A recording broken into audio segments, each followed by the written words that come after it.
Hello everyone, how's it going? Hope you're having a wonderful day.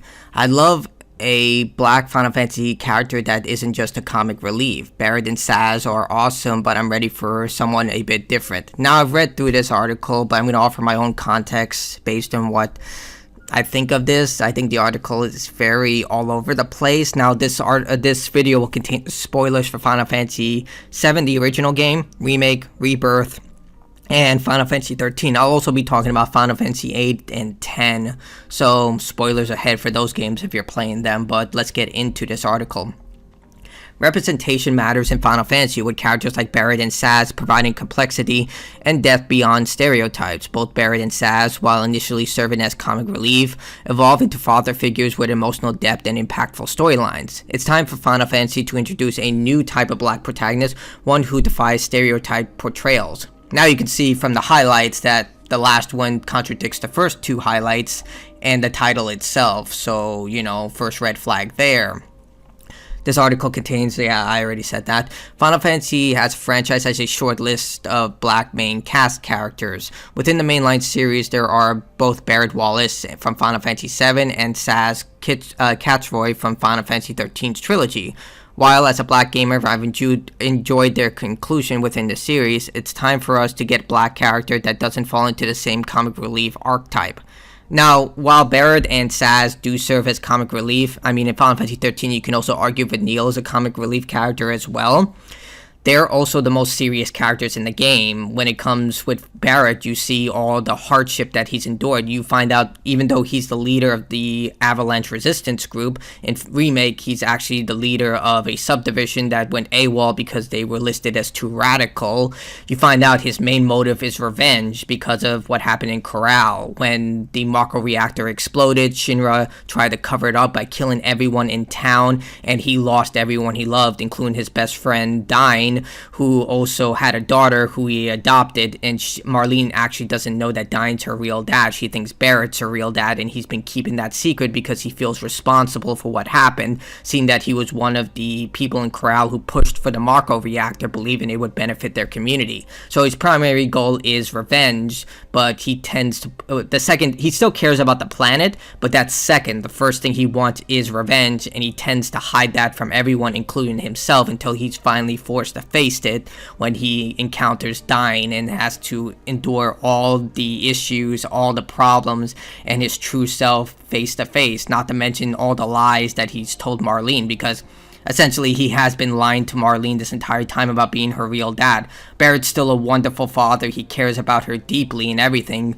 but it is a huge shocker that you find out that he's not the real father and that he's been lying to Marlene this entire time, who was too young to know who her real father is. And in the Rebirth, they added some more context, such as Barret losing the love of his life and having to endure that once again. So there are a lot of things that aren't there. And with Sazh has one of the darkest stories within Final Fantasy 13, the original game. His son Dodge turns into a l'Cie, which is basically someone who is imprinted by a fallacy, who are the gods of this world with a focus. If they don't complete the focus, they end up turning into something called a Sazh, which is basically a monster with no mind power whatsoever. And if they do complete their focus, they turn into an unbreakable crystal until their services are called again. So basically you're damned if you do and you're damned if you don't. And his son was unwillingly turned into a l'Cie. Like, he wandered off and then he ended up turning into a l'Cie, and when he finds out who is responsible, I'll get into that, he tries to kill that person. Well, I'm just going to say he finds out Vanille is responsible. She was in Cocoon, which is their home world. She got close to a fal'Cie within Cocoon, who then branded Dodge, who was the closest residents of Cocoon, with the focus of capturing l'Cie from Grand Pulse, is where Fang and Vanille were when they were close to the fal'Cie. I know I'm getting into a lot of that, but Sazh is unaware of that, and then when Dodge captures his father, giving him a hug later on in the game, he turns to Crystal, because Sazh is branded as a l'Cie by a Grand Pulse fal'Cie. So he was essentially what the focus was, to capture one of these l'Cie, I know it's very confusing. Basically, he had to capture a lassie from Grand Pulse, and since his father was one of them, he captured him and turned into Crystal. And when he finds out Vanille is the reason that he turned into a lassie in the first place, he goes to kill her. This girl that he's been traveling with, protecting, helping, opened up to about all his troubles, basically becoming very close friends in a short amount of time, not to mention trauma bonding. He's about to kill her, chooses not to, and then he almost chooses to end his own life. He literally puts the gun in his head. He would rather end himself than he would live without his son. And even with his son being in Crystal, he'll just be revived again to be, again, another lessee who will have to complete his focus, and he'll have to live with that burden for the rest of his life. So, and then on top of it, an Adolnin comes out in Final Fantasy 13.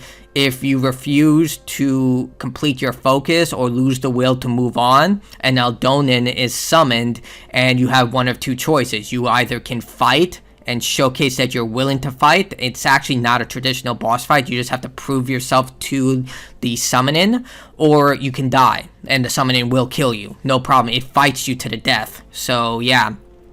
A lot of information, but yeah, you can see that Barret and Sazh are extremely profound characters with very dark and profound stories.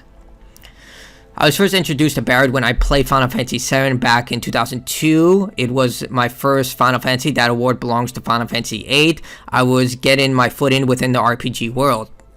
Within the original game, I found Barret to be a quite hilarious and great counterpart to the distorted Cloud. What are you talking about, hilarious? The guy cursed every other sentence. They toned down the cursing in Final Fantasy Remake to make him more engaging and a lot more approachable, because in the original game, they would just, put those characters on your hold, shift, and numbers. But, yeah, he curses a lot less in this game, and he has a lot more things to say that's more stable, I would say. While Claude spent most of his earlier screen time keeping his feelings on the inside and being an unreliable narrator, Barret spends his time calling Cloud on his nonsense. He acted as a loud, brash reminder that the world is dying and Cloud and the gang needed to get their act together or things were going to go from bad to worse. Yeah, that's true. In the original, they kind of gloss over most of the corral situation. With Final Fantasy VII, the original game, they do one thing, and then once that's over, they kind of just move on to the next as quickly as possible, which, makes sense in that game. I'm surprised with Final Fantasy VIII being his first, he doesn't mention Kyros, who is a major character in Final Fantasy VIII, along with Ward and Logana. Like, they were the flashback characters whenever Squall or the rest of the group would get knocked out, and you'd see their perspective, which will be integral to the core story of Final Fantasy VIII. So, it's a little surprised he doesn't mention Kyros, because he's a major character, and he's also, I guess he doesn't fit the stereotypical. I'm not really sure. I'm Guyanese, so a lot of people say I'm black, so I'm not really sure. Like, when I went to junior high school and high school, whenever people found out I was Guyanese, they would say, oh, you're black. So I don't know what exactly the stereotype for a black person is. Like, same thing on Middle Eastern. I don't know what the stereotype would probably be, we're always angry, but I don't know. I tend to treat people as an individual rather than, broad stereotypes. Many times he was the butt of jokes, reacting to situations in loud and overreactive ways. I would disagree. Like, for example, one of the more infamous scenes of Barret was the Gold Saucer incident, where Eric tells them we're going to go play, and he yells out at them saying, well, go play, and then he starts cursing people out. It's more tame in the Rebirth version, but in the original game, he goes off. And to be honest, it's a kind of... it's really understandable why he goes off, because that's who Barret is. When he gets angry, he gets really angry. And then he just, yells and goes off. So it's within his character to do that, but then you find out why he's that way. You find out what happened to Corral, what happened to his home, what happened to Dyne, Marlene, all of this. And when you have all of that just being condensed with no one to talk to, and then suddenly someone tells you we're going to go play, it's understandable you would explode. Like, I understand where Barret was coming from in that situation.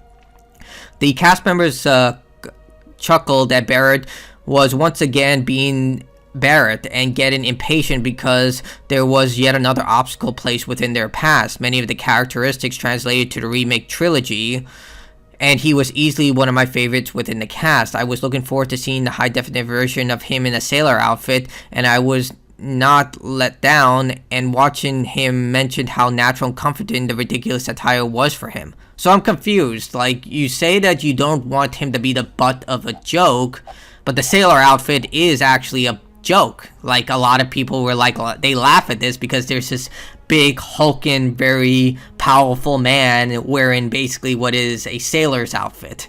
And yeah, he does say how he looks great. He loves the outfit. It's very comforting. I mean, it kind of may convey that at some core, Barret wanted to be in the military, because he does have a lot of military characteristics. He's a leader. He's strong-willed, has a lot of fortitude, inspires his men and women beneath him, like with Jesse, Biggs, and Wedge. So in that consideration, I think that's kind of his inner child, maybe, or his past coming back, saying, like, maybe if things were different, I could have been in the Navy or something. I don't know. I'm just probably reading too much into it. This isn't to say that Barret is a one-trick pony. What started off as the party's archetypical comic relief began to show more depth as the character trickled. Yeah, exactly. So what's the point? Like, we're going to get more into this. This is especially apparent within Rebirth, where he's given multiple quieter moments contemplating that what will come next, and hoping that Marlene, the center of his world, is okay. Not to mention he faced with his regrets in the form of Marlene's birth dad dying. The usual brass and toughened nail character crumbles and bursts into tears as Diane passes away. Now, let's cut to the black character from the completely different piece of cloth. His character is actually a lot more common with Sazh, who I first experienced in 2010. I bought a PS3 to play the game, and I personally loved it, and Sazh was one of the reasons why. Much like Barret, he's a devoted father. Dodge is his son and gets caught up within the events of Final Fantasy XIII. Dodge wanted to see the Foul Sea, so Sazh took him to the Eludrian Gorge power plant to see Kujata. While Sazh went to buy a chocobo chick gift, Dodge wandered into the plant alone. Inside, he encountered fellow cast members Vanille and Fang, who were preparing to attack Kujata. Attack provoked Kujata, making Dodge into its chosen protector of sorts. This led to him being a test subject, and Sazh feeling like he had failed his son. Well, it's not a test subject. He could sense post-Foul Sea. No, post-Less Sea. I get that. He can send post-Less Sea, and because of that, the military organization that runs Cocoon uses him in order to locate them. Much like Barret, Sazh is introduced as the comic relief and the loud counterpart to the far more stoic Lightning. That's not true at all. When they're introduced, it's during a purge where all the citizens are going through this massive evacuation. Well, they're massively pushed out of Cocoon. It's a massive war zone. People are dying. Trains are exploding. So it's not comic relief. It's literally life and death. Final Fantasy XIII's opening scene, to me, is one of the best ones in the franchise. Yes, Final Fantasy XIII is also the black sheep of the franchise, but the opening scene just goes, like, hard right off the gate. Like, things are exploding, people are dying, people are shooting guns at everyone. It's, what do you mean, stereotypical? It's like everyone is dying around you. Lightning ironically falls into the same archetype as Cloud, keeping her motivations and such a mystery, even as Sazh pries and refuses to be left behind. Yeah, because he's doing it for his son Dodge. He's trying to save his life, and Lightning is basically, without Lightning, he knows he'll die. Like, she is a seasoned soldier as well. Not soldier as in from Shinra, but she is shown to be an extremely powerful warrior.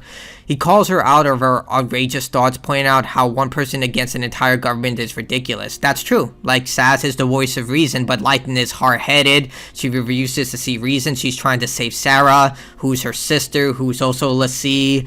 Yeah, it's just like all the things are happening all at once. Sazh, too, has a defining moment in which he finds out Vanille and Fang's destiny collide with his son and is the reason why their lives were upended.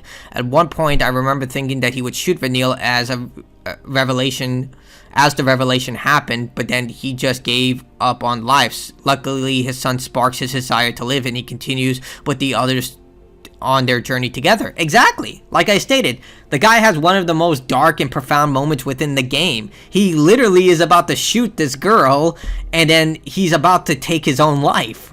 Like, it's incredibly dark. You're like looking at this guy and you're like, oh my god, is he actually gonna, are they gonna show this?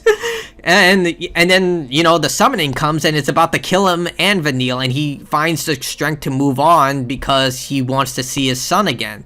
So what's the problem? You're seeing two single devoted fathers doing anything for their family, even if it means cost them their own lives. Like, it's made very clear that Barret will do anything for Marlene and Sazh will do anything for Dodge. And even though Sazh is almost consumed by revenge, he doesn't allow it to take over. And then he's almost consumed by grief. Like, he goes from revenge to grief in like 180, in like 1,000 miles per hour. Like, first he's about to basically get consumed by revenge and kill Vanille. Then he's almost consumed by grief and almost takes his own life. And then he's even more consumed by grief because a giant god comes out of the netherworld or another dimension and just tries and kills him. Like, imagine a fire car just comes out of nowhere and tries to kill you. Beautiful, but from the same cloth. As a black gamer, he keeps mentioning it as a black gamer. I don't mention myself as a Middle Eastern Guyanese gamer. What is this? Like, am I the only one who's crazy about this? Since when does your race play a defined role of what hobby you have? Like, do people who are cinemaphiles who watch lots of movies call themselves their race and that they're a film goer or book readers? Because my friend Jennifer is a massive bibliophile, I believe that's called. Like, she loves books, consumes them on vast quantities, and she's Scottish. She doesn't call herself a Scottish gamer. She's Canadian and Scottish. She doesn't say I'm a Canadian Scottish. I'm just confused. Like, I've never seen other hobby enthusiasts refer to themselves like this. It's very confusing. Like, it's something I'm missing. Is it something I'm missing? Like, I'm really confused by this. I need someone to make this sense to me, because I've never heard anyone call themselves this in other hobbies. If you like paint 40K Warhammer, which is a very popular, I've seen that stuff, it looks really cool. Do you refer to yourself as, like, if you were African, an African Warhammer 40K fan, or if you're from Egypt, or if you're from, like, Antarctica? Like, I'm really confused by this. I truly appreciate their inclusion within the franchise. Each of them, in my opinion, was done with enough complexity that they were not just laughingstock of the party. They were never the laughingstock of the party. No one referred to Barret as a joke, or Sazh. They treated them with just as much respect as anyone else. Like, what are you talking about? They were in a laughingstock. Like, even when Barret goes off the rails when we go to the Gold Saucer, here's a bit of a spoiler, but in the Gold Saucer, he goes into the hotel and he sees all these lavish attractions that are using Mako energy, and he just looks at it and he's completely appalled by it, and he starts yelling just to anyone who will listen, like, look at all it, it's Mako, all of it. And Cloud is just telling him to calm down. He doesn't laugh at him or look at him with, like, humor. He understands why he's angry. He's like, he's angry. He's understandably angry. This is who he is. He doesn't want the planet to be drained of Mako energy because, you know, without the live stream, the planet dies. Same thing for his speeches. The first speech he gives in Final Fantasy VII Remake, yeah, Cloud dismisses him, but he doesn't do it as a humorous way.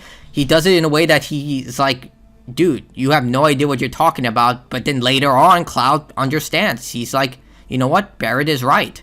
And on top of it, those speeches actually do give a lot of his men and a lot of the party enough enthusiasm to move forward. Those speeches actually do boost morale, and he's not wrong about that. So I'm just confused. Who's laughing at these characters? Because maybe it's been a while. It's been a while since I played Final Fantasy 13, but I don't remember Sazh ever being the walking joke. Or how about Donna from Final Fantasy X? Even though she's seen as a bitter asshole to Yuna, Yuna respects her greatly and honors her wishes. Like, for example, she's scared of dying in the final summoning, and Tidus doesn't laugh at her. He's like, he understands where she's coming from, and she also wishes them well. So, yeah. I'd argue that each of these characters transcended their real father figure role to become figurative ones for the cast of their respective entries. Then what are you talking, like, this sentence right here contradicts what you're saying here. Like, did anyone proofread this? Like, if I ever wrote something like this in one of my college classes back in the day, they would just give me a D on this paper. Like, you're contradicting yourself almost every part of the way. Like, your title is supposed to be your thesis statement, and you're contradicting yourself every step of the way. You see where I'm getting at? This is very confusing. You say Barret and Sazh are devoted fathers with profound narratives and complexity, and then you go on and say stuff like that. I'm just like, then what's your point? But given that they're both woven from the same thread, it's now time to cut the black character from the completely different piece of cloth. How are they written in the same cloth? Just because they're single fathers who love their kid? The way they portray their relationship with their kid is radically different. Like, at its core, Barret is a stepfather. He adopted Marlene. It's completely different than with Sazh. Like, with Sazh, he's his biological son, and his wife is dead. In Barret's case, his wife dies. I don't think him and his girlfriend were married, but he never had any kids of his own. Marlene is adopted. He is a stepfather. Not to mention, Barret is also handicapped. He's missing an arm. That actually does lend a lot of complexity to his character compared to Sazh. Sazh is not handicapped. Barret is. In fact, one of the most profound scenes within Final Fantasy VII Rebirth is when, you know what, I'm just going to go for it. There is a situation where everyone has to face their nightmares. And in one of the scenes, Barret gets his arm back. He can feel it. Everything. He can feel his arm, and he's so incredibly, like, gleeful. He's, like, looking at the town. They're all alive. They're praising him, and he sees the love of his life right there, Mira, and he's just, like, holds her with both of his arms. And then when reality sinks in, he's, like, looking at his arm. He's like, oh, my God, it's happening again.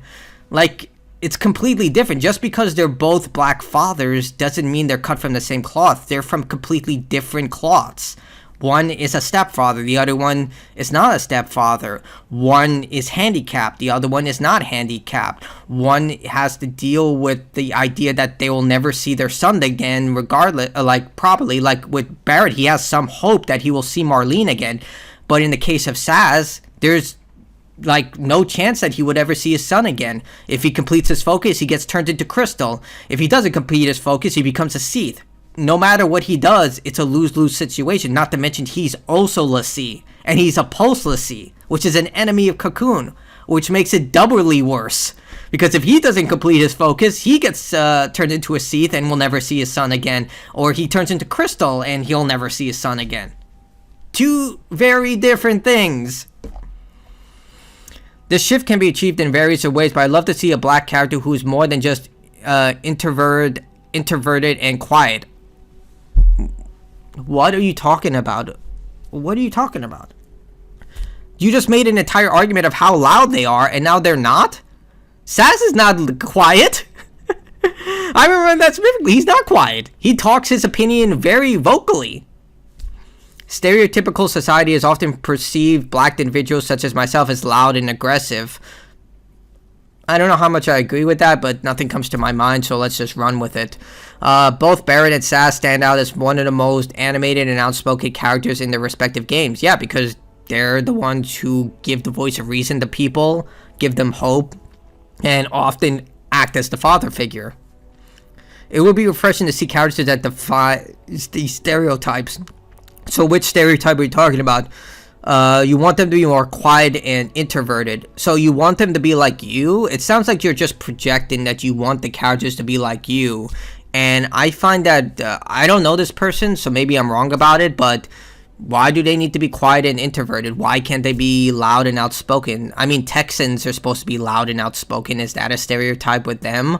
New Yorkers are supposed to be obnoxious and very angry. Is that a stereotype? I don't know. It's just like, how about you just let the writers create the characters that they want to create? Because if Barret was quiet and introverted, I feel like it would destroy the character as a whole. Like, some of the best moments in the Final Fantasy trilogy are him literally giving those speeches. Like, they're so incredibly enthusiastic and, like, I keep saying profound because they are. They showcase his character, what he believes in, what he is willing to die for, all this stuff. And same thing for Sazh. And there are quiet moments with Sazh, like when he's literally pointing the gun at Vanille. He's not saying anything. He just wants to, like, he wants to feel better for everything that's happening. I wonder how impactful it will be to introduce a black character who embodies the silent mentor role akin to Auron from the previous Final Fantasy titles. There is a unique power and subtlety, and I personally find validation in the quiet strength exhibited by main characters in the series. What does it matter of Auron's color? Like, I would argue with that. If he was black, would that make any difference? It wouldn't, I would argue, because people don't remember Auron for his skin color. They remember him for his characterization. Like, his entire narrative, the reason that he's this quiet, wandering soul is because of everything that happened. Losing Jet, losing Braska, finding out what this final summoning is, finding out that Yevon is just a complete lie, finding the truth about Sin. He's seen so much that he's just done. And technically, he's an unsent. He's a walking zombie. So, I don't think making Auron a black character, like the way he's saying, make a character like Auron, make him black, and then put his personality into it. That wouldn't matter. People remember Auron for his characterization, and they remember Yuna for her characterization, Beatrix characterization, Garnet characterization, Ash, Final Fantasy 12 characterization. You see what I'm getting at? People remember personalities. Yeah, iconic looks are there, but I don't think anyone remembers Barret because he's black. I remember him because, well, when I was a kid, he just looked cool. He had that gun arm, and I was just like, dude, this guy looks badass. On top of it, they also remember that he's a good father and all of this stuff. So, I don't see what your point is. Like, the journey towards inclusivity and representation of Final Fantasy remains ongoing. What are you talking about remains ongoing? They've been doing it for years. Like, and like I say, oh my god. As Final Fantasy continues to evolve, let it embark on a new era of storytelling that celebrates depth and diversity of its characters, presenting us with beautiful successors to the legacy of Barret and Sazh. So my confusion here is that he just wants a character who's black, who's quiet and introverted. Why? Like, that's my question, why? The only argument he makes here is because he wants a character like Auron, but just make them black. It's the South Park meme. It's the South Park meme, literally. Like, what is your argument here? Your argument is so poor and has no edifice whatsoever. You just want these black character to imbue these qualifications. Wouldn't that be stereotypical too? Because it would be basically, you make this character, make them these ways, because I said so, because I want them to be like Auron. Like, the way he argues his point makes no sense. Like, you just want this character to have these personalities because I can relate to them. So you don't want the character to be their own character for the sake of the story. You want them to just be a reflection of yourself, which is incredibly selfish. Like, telling a writer they should be this way because I said so is like, what? Like, I'm one of those people who's just like, let the creator make their own vision, because that's why we love these characters. That's why we love Dante, Virgil, Bayonetta, Ash Ketchum, like any of these characters, is because they are a representation of what the writers want to construct, not what a reflection of ourselves. Yeah, we do put ourselves in these stories, but yeah. So this entire argument just sums up to, I want a quiet, introverted character like Auron. Please make that. And even though Barret and Sazh are wonderful characters who embody a lot of positive qualities, I hate the fact that they're loud and abrasive. Please don't do that anymore, because apparently that's stereotypical.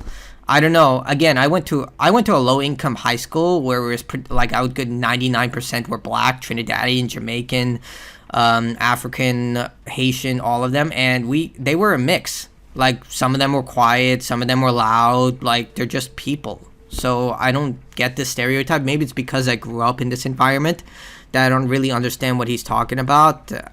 I don't know. Maybe it's just me. Maybe I'm just screwed up in the head because I went to a very low-income set of schools and had a diverse upbringing with various different races and religions, that stereotypes like this just, I turn a blind eye for them because I've seen so many people in so many walks of life that it just doesn't really, it doesn't really register with me. But tell me what you think in the comments below. I disagree with this article entirely. Just contradiction after contradiction with a final paragraph that really says nothing.